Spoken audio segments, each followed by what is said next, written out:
Two identical twin sisters disappeared without a trace on a foggy October morning in 1995. One moment they were walking hand in hand to the yellow school bus. The next, the street echoed with nothing but silence. No screams, no struggle, not even a footprint in the wet grass. The old Victorian house where they lived went dark after that. The windows stayed shuttered for 28 years. The neighborhood kept its whispers locked behind closed doors, until yesterday when new owners found something hidden in the basement walls. Something that proves the girls never left Hollow Creek. Before we uncover what happened to Emma and Sarah, hit that subscribe button, because this mystery is darker than anyone imagined. The morning mist clung to Hollow Creek Drive like a gray blanket, refusing to lift, even as the sun climbed higher over the sleepy suburban neighborhood. October had painted the maple trees in brilliant reds and golds, but the beauty felt hollow somehow, as if nature itself was holding its breath. The old Hartwell house sat at the corner of the street, its Gothic architecture and peeling paint making it stand out among the neat ranch homes like a monument to forgotten secrets. Marcus Chen wiped sawdust from his hands and stepped back to admire his work. The basement renovation was finally taking shape. After months of delays, what had once been a dank storage space was slowly transforming into a modern family room. His wife, Jessica, had insisted they gut everything down to the studs, and now he understood why behind the old paneling they had discovered the original stone foundation dating back to 1892, beautiful craftsmanship that deserved to be seen. "Marcus, come look at this," Jessica called from the far corner of the basement. Her voice carried an odd note that made him set down his tools and cross the room. She was kneeling beside the stone wall, running her fingers along what looked like scratches in the mortar. "These aren't random marks," she said. "Look closer." Marcus knelt beside her and immediately saw what had caught her attention. Carved into the soft mortar between the stones were letters crude and childish, but unmistakably deliberate. EMMA was spelled out in shaky lines, followed by SARAH, and below that a single word that made his blood run cold: HELP. "Kids probably carved this years ago," Marcus said, though his voice lacked conviction. Previous owners mentioned the place had been empty for decades. Maybe local kids broke in. Jessica shook her head. "These are fresh, Marcus, or at least not decades old. Look at the color of the mortar inside the scratches. It's still white underneath." She pulled out her phone and snapped several photos. "We should call someone." "But who do you call when you find what might be a cry for help, carved into your basement wall by children who may or may not exist?" The local police would probably file it under harmless vandalism. Unless there was more evidence, they kept searching the basement inch by inch until Jessica's fingers found a loose stone near the floor. It shifted when she pressed against it, revealing a small cavity behind. Inside the hollow space, wrapped in what looked like an old pillowcase, were three items that would change everything: a child's diary with a unicorn on the cover, a Polaroid photograph of two identical girls with bright red hair and freckles, and a small plastic bag containing two matching friendship bracelets made of purple and pink beads. The diary was dated 1995, and the first entry was written in purple marker in the careful handwriting of a child. October 10th, 1995. "Mama says we have to be quiet in the basement. The man upstairs gets angry when we make noise. Emma is scared, but I told her we just have to wait. Daddy will come find us soon. He promised he would never let anything happen to us. I put our bracelets in the special hiding place in case something happens to us, so someone will know we were here." Jessica's hands trembled as she turned the page. The entries continued for several days, each one more heartbreaking than the last. The girls wrote about being cold and hungry, about missing their parents, about a man who brought them food but wouldn't let them leave. The final entry was dated October 18th, 1995. Emma is very sick today. She won't wake up no matter how hard I shake her. The man says he's going to take us somewhere safe, but I don't believe him. I'm going to hide this book and our bracelets so Mama and Daddy can find them if we don't come home. Emma, if you're reading this someday, I love you, and I'm sorry. I couldn't protect you better. Your twin sister, Sarah. The photograph showed two girls who couldn't have been more than 8 years old, standing in what looked like this very basement. The stone walls were unmistakable. Behind them was a wooden door that Marcus didn't remember seeing. During their renovations, they had assumed all the doors in the basement were accounted for. "There's another room down here," Jessica whispered, "somewhere behind this wall." They spent the next hour methodically examining every stone, every crack, until Marcus found a section of the wall that looked identical to the rest, but sounded hollow when tapped with a hammer. The mortar around several stones was actually a clever facade, designed to blend seamlessly with the original construction, but it gave way easily when pried with a crowbar. The space behind the false wall was small, maybe 6 feet by 4 feet, and barely tall enough for an adult to stand upright. It was clearly meant to be hidden, a priest hole, perhaps, from the house's original construction as a safe room during troubled times, but the smell that wafted out when they opened it was wrong. Stale air mixed with something else, something that made Jessica gag and step backward. Marcus shined his flashlight into the space and immediately saw why the floor was covered with old blankets and pillows, stained with time and neglect. In one corner sat a child's backpack, faded purple with cartoon characters barely visible on the fabric. Beside it were the remains of what looked like snack foods, crackers in moldy packages, juice boxes long since empty, and in the far corner, something that made Marcus's blood turn to ice. Two small skeletons huddled together as if trying to comfort each other even in death. The police arrived within an hour, followed by the coroner and a forensic team that worked with quiet efficiency to document everything. Detective Linda Rodriguez had been on the force for 15 years, but she had never seen anything quite like this. A hidden room that had been sealed for decades, containing what appeared to be the remains of 2 children along with personal items that suggested they had been alive when they were sealed inside. Detective Rodriguez said, reading through the entries, someone who was keeping them in the basement, someone they were afraid of. Do we know who owned this house in 1995? Marcus and Jessica exchanged glances. The realtor said it belonged to an elderly man named Theodore Blackwood.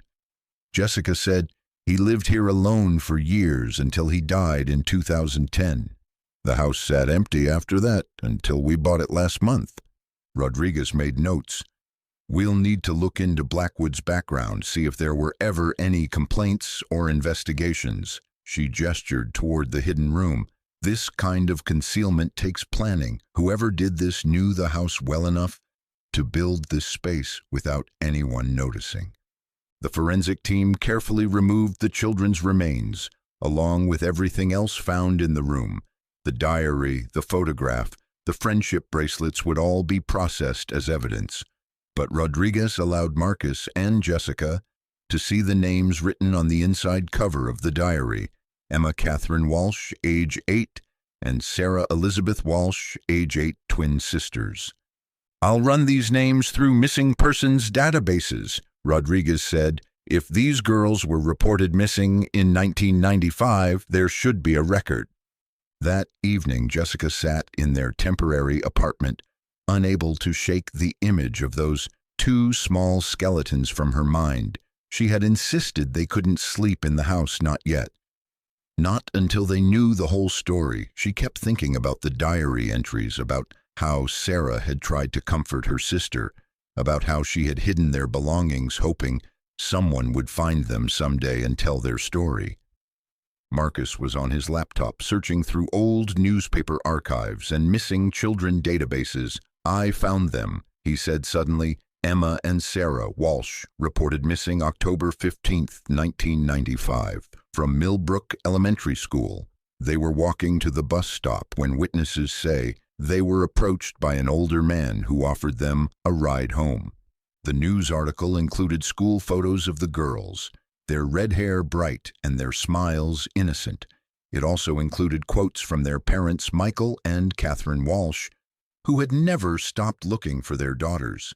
The article mentioned that several children in the area had reported being approached by the same man, but he had never been identified or caught. Jessica whispered, "Their parents, are they still alive?" Marcus clicked through several more articles tracing the story. Over the years, the father died in 2018, but the mother, Catherine, is still alive. She lives in a nursing home about 20 miles from here. She never remarried, never stopped hoping her daughters would come home. Detective Rodriguez called them the next morning with preliminary results from the forensic examination. The remains are definitely those of 2 female children, approximately 8 years old, died sometime in late 1995. Cause appears to be dehydration and exposure consistent with being trapped in an enclosed space. Her voice was grim. This wasn't an accident. These children were deliberately sealed in that room and left to die. The investigation into Theodore Blackwood's background revealed a man who had lived a seemingly quiet life as a retired librarian, but there were disturbing details that had never been properly investigated. Neighbors had occasionally complained about strange sounds coming from his basement. Children in the neighborhood had been warned to stay away from his house, and there had been at least 3 reports of children claiming Blackwood had offered them rides or treats, though none of the reports had led to formal charges. "He fit the profile perfectly," Rodriguez explained to Marcus and Jessica. "Single older man with access to children through his work at the library. Lived alone in a house with plenty of space to hide victims, and he was respected enough in the community that people didn't ask too many questions." But there was more. The forensic team had found additional evidence in the hidden room scratches on the walls that suggested the children had tried to escape, marks on the door indicating they had pounded and clawed at it desperately, trying to get out. And most disturbing of all, the placement of the skeletons suggested that Sarah had died first, and Emma had curled up next to her sister's body, not wanting to be alone. The story made national news within days. The missing twins, who had been found after 28 years, sealed in the basement of their captor, the house on Hollow Creek Drive, became a media circus, with news vans lining the street and reporters knocking on neighbors' doors, asking for comments about Theodore Blackwood and whether they had suspected anything. Catherine Walsh, now 73 years old and suffering from early-stage dementia, was brought to the police station by her caretakers. Detective Rodriguez sat with her, gently showing her the photograph found in the basement and the friendship bracelets her daughters had made. "I remember these bracelets," Catherine said, her voice barely above a whisper. "They made them at summer camp that year. They wore them everywhere, said they were going to be best friends forever." Tears rolled down her cheeks as she held the small plastic bag. They were so excited about starting 3rd grade. They had matching backpacks, matching lunch boxes. They did everything together. She looked up at Rodriguez with eyes that were suddenly sharp and clear despite her condition. Did they suffer? Rodriguez had been dreading this question, but she answered honestly. The diary suggests they were together the whole time. Sarah wrote about taking care of Emma, trying to keep her spirits up. They weren't alone. Catherine nodded slowly. That sounds like Sarah. She was the protective one, even though they were twins. She was born 4 minutes earlier and never let Emma forget it. She wiped her eyes with a tissue. "Can I keep the diary?" "It's evidence right now," Rodriguez said gently, "but when the case is closed, I'll make sure you get it, along with anything else we found." The funeral was held on a crisp November morning, 6 months after the girls were found. The entire town seemed to turn out to pay their respects to Emma and Sarah Walsh, and to finally lay them to rest. Catherine Walsh sat in the front row clutching the friendship bracelets that had been returned to her. She had insisted on wearing purple, the girls' favorite color. Marcus and Jessica stood in the back of the church, feeling like intruders in this moment of grief, but also somehow responsible for bringing the truth to light. After the service, Catherine approached them, her caretaker supporting her arm. "Thank you," she said simply, "for finding them, for bringing them home." Jessica hugged her gently. "We're just sorry it took so long." Catherine smiled through her tears. Sarah always said someone would find them. Someday she was right. The house on Hollow Creek Drive was eventually sold to a developer who tore it down and built 2 smaller homes in its place. But the community didn't forget. A small memorial garden was planted where Theodore Blackwood's house once stood, with a bench dedicated to Emma and Sarah Walsh and all the children whose stories remain untold. Detective Rodriguez kept the case file on her desk long after it was officially closed. She had investigated hundreds of cases over her career, but the Walsh twins stayed with her. Something about their courage in the face of unimaginable terror, about how they had clung to each other and to hope, even as their world grew darker and smaller until there was nothing left but love and the desperate wish that someone someday would care enough to look for the truth. On quiet nights when the precinct was empty, Rodriguez would sometimes take out the diary and read Sarah's words again, marveling at the strength of an 8-year-old girl who had faced death with more grace than most adults. The final entry always brought tears to her eyes, not because it was tragic, but because it was triumphant in its own way. Sarah had succeeded in her mission. Someone had found them. Someone had cared enough to tell their story and bring them home. Years later, when Marcus and Jessica's own daughter was 8 years old, she asked them about the memorial garden they passed on their way to school. Marcus told her about Emma and Sarah, about how they loved each other and how love can survive even the darkest places. "Are they happy now?" their daughter asked. Jessica smiled. "We think they are. They're together and they're home, and everyone knows their names." That's what Sarah wanted most of all.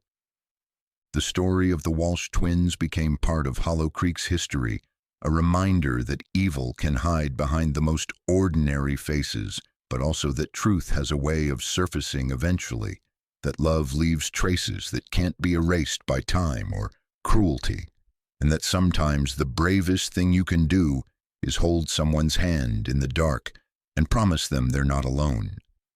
Emma and Sarah Walsh were finally home, and their story would never be forgotten again.